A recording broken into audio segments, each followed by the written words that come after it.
ఎన్నో మోసాలు చూసుంటాం కానీ ఇటువంటి మోసాన్ని ఎప్పుడూ చూసుండం.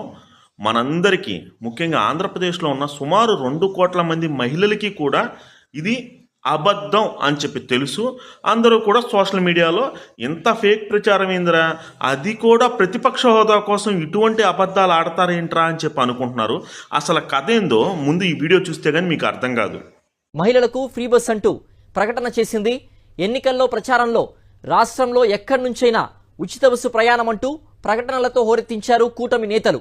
ప్రతి సభలో ఎక్కడి నుండి ఎక్కడి వరకైనా ఉచితం అంటూ చంద్రబాబు ప్రచారం చేశారు. అధికారంలోకి రాగానే మాట మార్చేశారు చంద్రబాబు.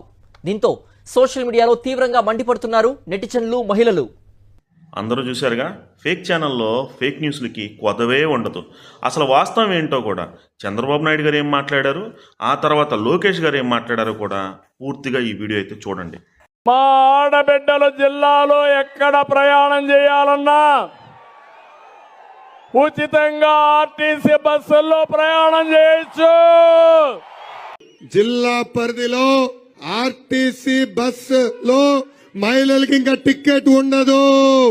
ఈ మోసగాడు జగన్ 3 సార్లు ఆర్టీసీ ఛార్జీలు పెంచితే మన చంద్రన్న ఏకంగా మహిళలకి టిక్కెట్లు లేకుండా చేస్తున్నారు.